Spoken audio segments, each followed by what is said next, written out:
everybody, today I'm going to be doing an unboxing and review for the Vizio Tablet, the 1008B. It's an 8-inch tablet, Android, running Android 3.2 Honeycomb. So let's open it up. Some protective padding here. You got the device here, it's sitting right up on top. You got the device, you can see it's a pretty nice size, it's pretty heavy too, it's got a good amount of weight to it. You got your quick start guide, kind of show you real briefly how to do everything. To first turn it on, get everything originally started up. Tech support, I'm sure that will be very helpful. And then you got your inner components here. You have your charger, which is a wall charger with a USB cable that you plug into the wall charger and then into the tablet. And then you have a little screen cleaning thing for fingerprints or any of that kind of stuff. And that's everything that comes inside the box here. So now let's turn it on, we'll update the firmware, and we'll get it running, we'll show it off.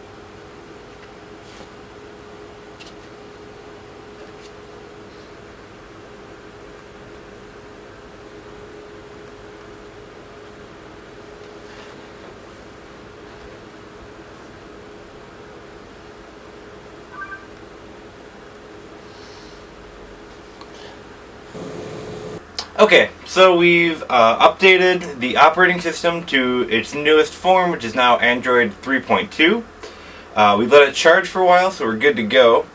You can see when you turn it on, you got your welcome screen here. You just slide to unlock. And it has all these pre-installed apps on here. You can just kind of scroll through them. So as we said before, it's an 8-inch screen, which is perfect for viewing, especially you can watch your Netflix and your Hulu on here. The screen resolution is 1024 by 768. It's a little bit more specifics about the tablet.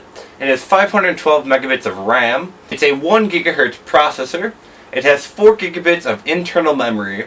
And with the micro SD slot on the bottom, you can add an extra card up to 32 gigabytes. The device weighs 1.2 pounds, which is on the heavier side for tablets, but personally I like the extra weight. I like feeling something as I'm holding the device, and again, that's up to you, that's your own personal opinion. The screen is very responsive. It's a very, very good touch screen. It's very, like I said, it's very responsive. So obviously we have it in landscape mode here, and when you switch it to portrait, you can see it responds and switches back to portrait mode. Switch it back here. Alright, so as we're holding it this way, on the top here you have your on-off button. You can also hit that for, to put it into sleep mode. You also have your 2 speakers, your left and your right. And then, of course, you also have your headphone jack on the top. On the right side here, we have your volume adjusters, very conveniently placed. And on the bottom here, we have the micro HDMI and the micro charger for a micro USB charger. You also have another speaker on the bottom, and you have where you can put in your micro SD card here on the bottom as well. The sound quality is pretty good on the system, because as you're holding it like this, you have your left and your right speakers. When you turn it to landscape mode, you then have your left and your right. On the front here, we have a front-facing camera which records at 30 frames per second. The built-in wireless card is an 802.11 BGNN, so it's great speed for your wireless capability. Now, something that's very unique about this tablet, which I really enjoy, on the front it also has an IR blaster, which means you can use this as a universal remote, and it has that app built in. So here we go, we can just click on the remote control option, and it'll load up the app here. You just hit the get started button here, and you're going to be able to choose which device you want to do. In this case, we'll be using a TV. Just select the TV option. Now we're going to be trying to program it, and over here you can see it's a Dynex TV. So we're going to go through the options here.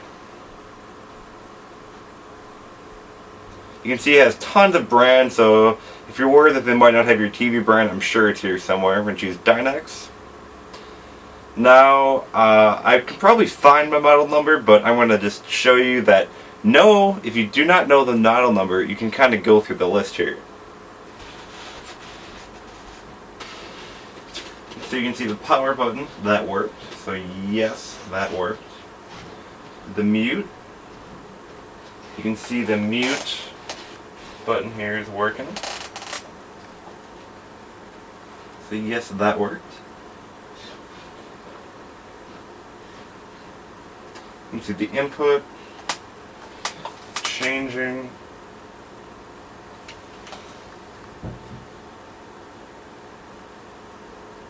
Alright, so now it's found out which model number it is. So now I can name it. In this, I'm going to call it Desk TV Dynex. Save. Now you can add rooms. So instead of just having all of your devices listed, you can just, give it a room so you can distinct them. So in this case, I'm going to call it Office. Save.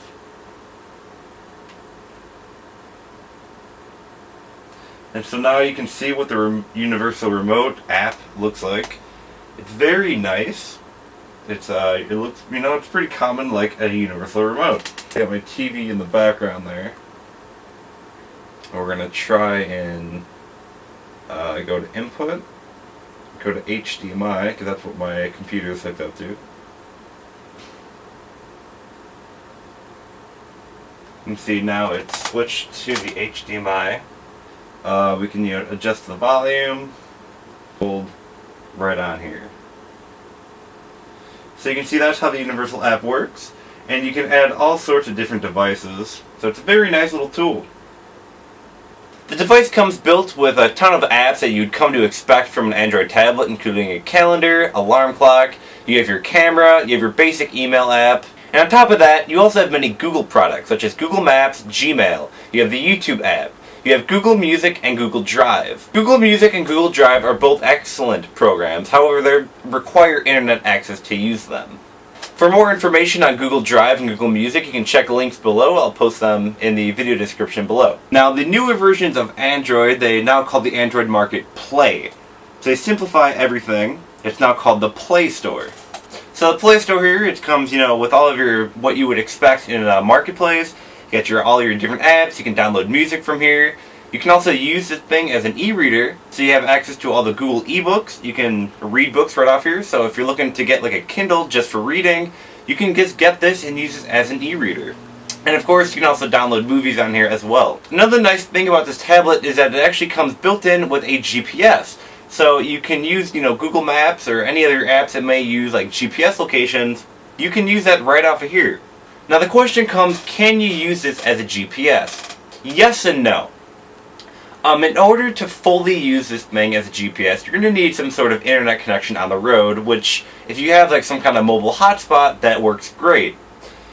And yes, you can create directions using the Google Maps app. However, if you do not have an internet connection, that could be kind of more difficult. You can still plot the route, and you can still see where you are on that route. However, you cannot load the maps. For example, if I want to take a road trip from, say, Chicago down to Bloomington, Normal, Illinois. Now, if I leave it like this at a full-out zoom, I can see my path and I can see my location on the map as I travel, but I cannot necessarily zoom in and see every significant part, because in order to view the map in higher detail, you need an internet connection. And for traffic updates and all that, you're also going to need an internet connection as well. Now, overall, I would say the product is great. Now the question becomes, is it worth its original price good? I would say no. If you can find this tablet below $200, I would highly recommend it. Newegg was offering it for $160. That's when I purchased this device, and I think it's a great deal. Now my luck, I bought this thing about a month ago, and it was defective. The USB port wasn't charging properly. So I had to return it, and Newegg has great service. And I can say the product itself is great. It was actually bought, and as a refurbished product, it's running wonderfully. However, there's one thing that's really bothering me. There's a dead pixel on the screen. That's going to drive me nuts, I already know. So if you're looking for a good Android tablet at a good price, I'd highly recommend this. Again, it's the Vizio 1008B tablet. It's an 8-inch tablet running Android 3.2. So if you have any questions about this video, just leave a comment and I'll try and get back to you as soon as I can. So again, thanks for watching. If you like this video as well as all my other videos, feel free to subscribe and give me a like.